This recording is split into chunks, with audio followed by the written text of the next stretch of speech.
Nicole Yala and Diego Bandido.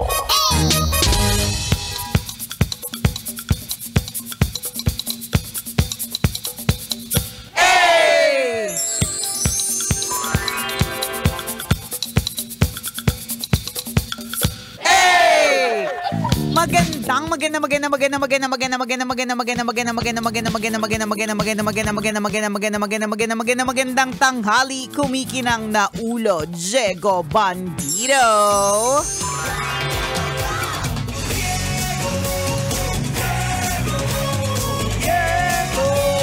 So, Diego, go! Magandang tanghali, kumikinang ina.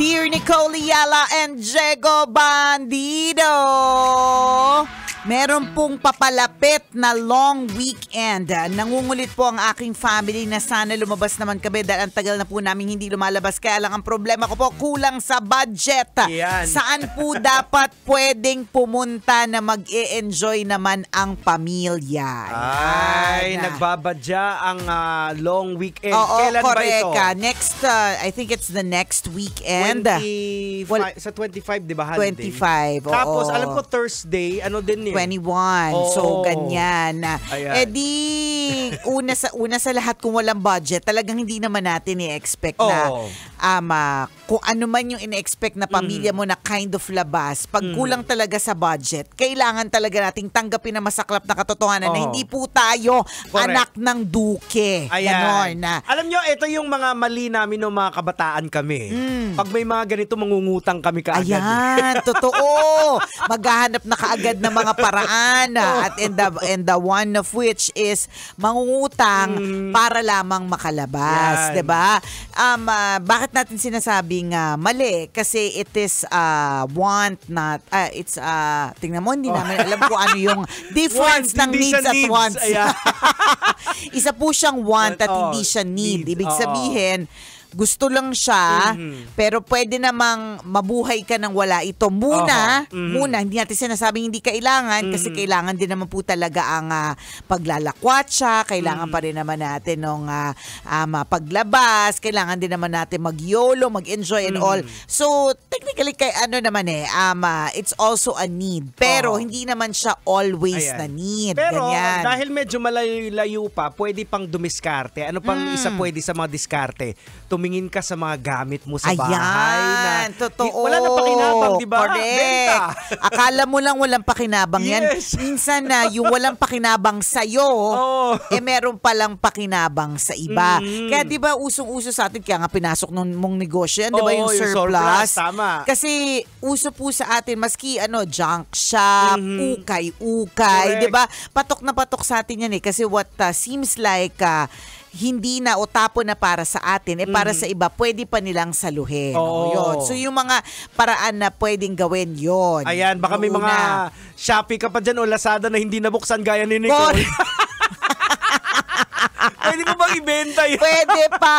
Ipon ng fund. Correct. Pwede pa. Tapos, pag nakaipon ka, let's say medyo malaki, di syempre, dun ka pupunta ka sa mga lugar na maayos-ayos din yung itsura, 'di ba? Pero kapag halimbawa ito lang yung mga nabenta mo o ito lang yung nadiskarte mong pera, ito lang yung extra talaga for now, tiis lang muna sa pwedeng ibigay sa'yo. Wag ipipilit kasi sa totoo lang ako nung kabataan ako, dun medyo sumablay yung parang mangungutang ka. Yan. Pero tapos sakit yung ulo, nakapagbakasyon nga, sakit ng ulo naman. Saan mo na, hahabulin mo na naman yung babayarin mo. Totoo. Tapos never ending cycle siya ha. Stress. Lagi po nating tatandaan ang atin pong credit card. Yan. Kaya ako hindi ako talaga nagka-credit card kasi alam ko talaga sa sarili ko na mababaon talaga ako. Mga 72,000 feet under. Madali ka kasi ibudol. Correct. Madali ako. Ma'am, bagay po sa iyo to. Lalo ka pumuputi. Wala na. Tapos ng usapan. Ay nako, bagay sa iyo talaga yan. Parang lumabas talaga lalo yung ganda mo. O kaya sasabihin sa akin, alam mo, lumiit yung mukha mo dyan. Pagka gano'n ng mga eksena, wala na. Ayan. Finish na. Yan po ang rason ko bakit wala nga credit card si Nicole. Kaya wala akong credit card. Plus, baka kasi hindi mo alam, just in case hindi mo alam, bago ka pa lang sa credit card, hindi po binabayaran dyan. Of course, binakasulat dyan minimum amount due. Oo naman. Yun naman ang minimum na pwede mong bayaran. Pero hanggat ang binabayaran mo lang ay minimum. Yung principal. Yung principal, ano ba ibig sabihin ng principal? Yung pinakamagkano ang inutang mo, let's say 10,000. Yung 10,000 mo ay hindi po siya nababawasan. Nadadagdagan pa siya kasi may charge. So ang ending, ito yung sabi natin pagkakabaon. Sa halip na okay ka, biglang sa totoo lang, nabaon ka na pala. Correct. Wag niyo pong isipin na, ay, ang galing ninyo. Wag po kayo mag-alala dahil nung bata-bata pa kami, yan din po kami na. Sa true. Kaya namin alam yan. Kaya gano'n na lang katindi yung pag-share namin tungkol sa ganyang klase mga bagay-bagay. Oo. Kaya importantations talaga. Alam mo, dati shinare ko to, pero totoo talaga itong ginagawa naming mag-asawa. So, ang may credit card lang sa amin yung mister ko. So, kapag meron kami maganda yung kanyang credit limit, to be honest. But hindi namin yun as in anlayo, as in talagang kaunti lang talaga yung kinukuha namin. Kapag tingin namin dapat may mga bagay na pwedeng bayaran ng hulugan para hindi masyadong mabigat, no? Pero pagkatapos namin siyang gamitin na, let's say, kunyari, hulugan ng gadget for school, ganyan, or whatever, ganyan. Literal na yung credit card namin, nilalagay namin sa plastic, tapos pinapatigas talaga namin, nilalagay namin ng yelo.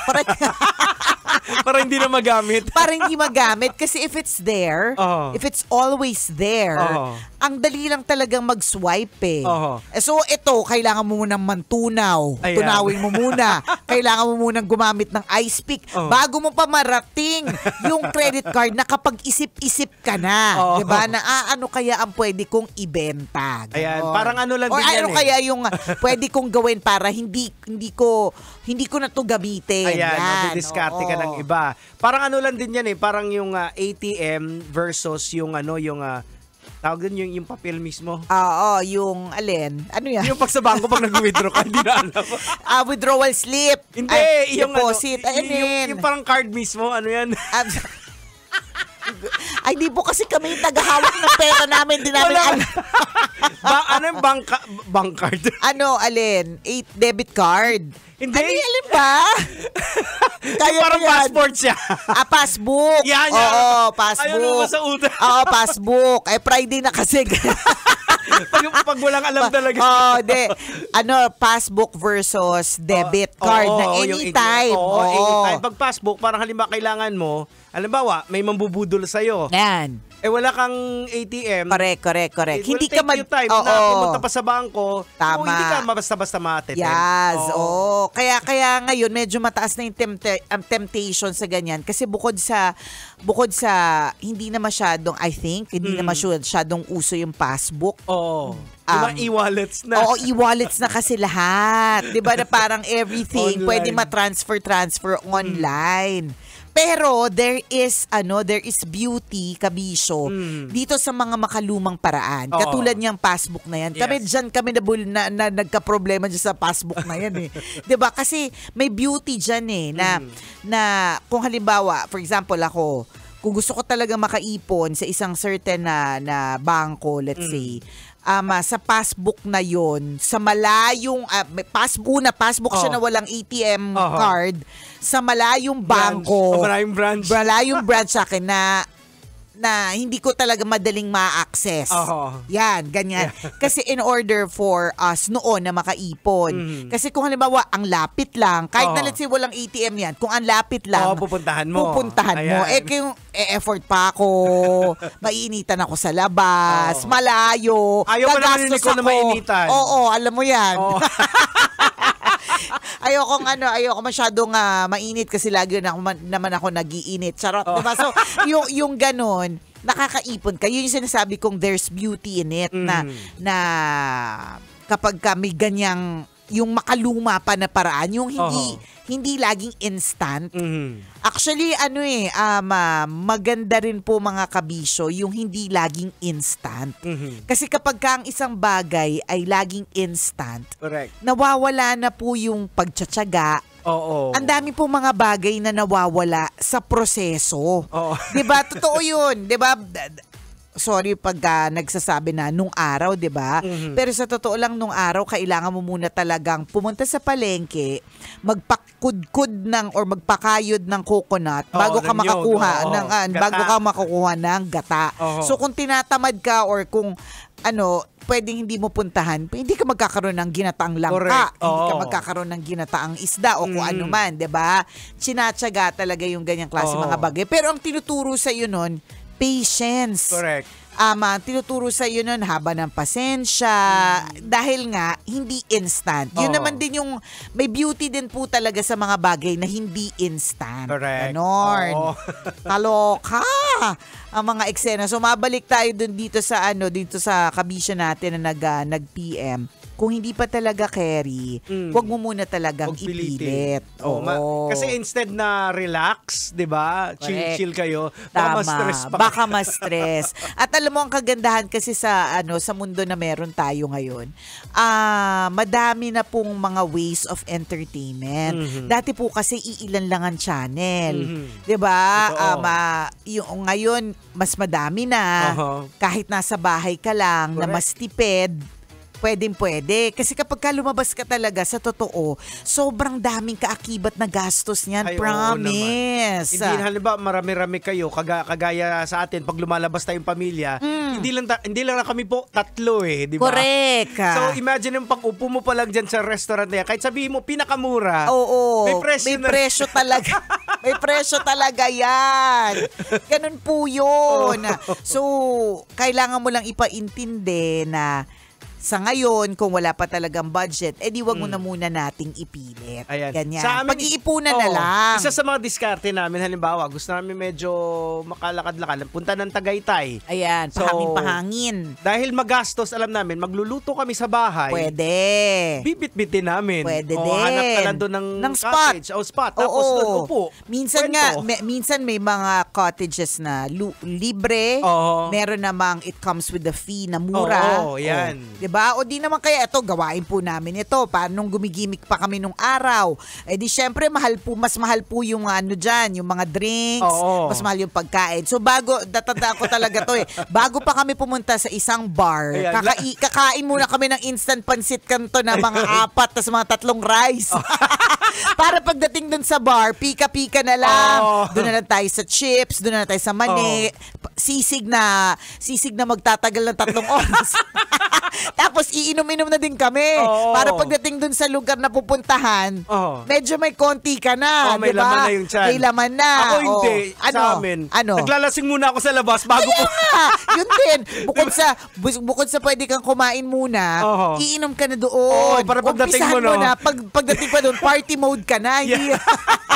Hindi ka na nag-warm up. Correct. Wala nang warm up na magaganap. Tapos kaibiganin mo yung bartender doon. Actually, yun alam mo, eto nga, may kakilala ako. Ay, eto na naman! Ang kakilala Kapit! ni Nicoliana!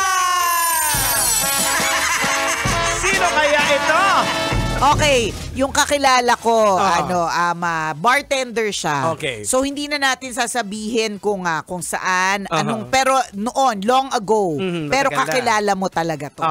So talagang kasi sinabi mo yan kaibiganin yung bartender. Yung mga bartender ay meron talaga silang meron silang mga para-paraan. Yan. Pagka sila po ay gustong dumiskarte. Hindi natin sinasabing tama po ito pero kinikwento lang po namin ni Diego na ito po yung gawain namin noon.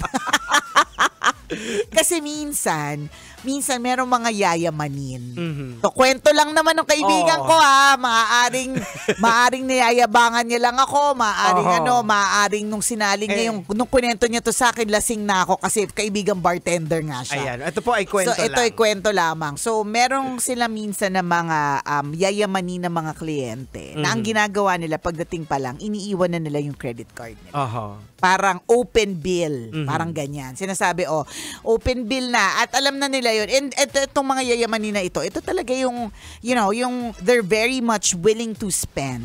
Magsispend talaga sila ng bonggang-bongga para to make sure that they have a good time. Aha. So, pag may kaibigan kang bartender, yung bill mo doon nakapatong sa bill niya. Parang kaibigan ko rin DJ. Sabi niya, Ganon. pre-order ka lang kahit ano. Ayan. Medyo ang mga parokyano doon, mga foreigner. Oh. So, ang ginagawa, again, di namin sinasabi tama. Tama ito ha. Ito po ay kwento po. Ito po yung mga katauhan namin dati.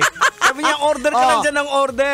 Ganyan. Tapos, sina-charge dun sa mga foreigner, yung mga ino-order, iniinom ko. Well, hindi naman siya talaga tama kasi hindi naman natin talaga, pero gawain po namin siya. Metro Zone.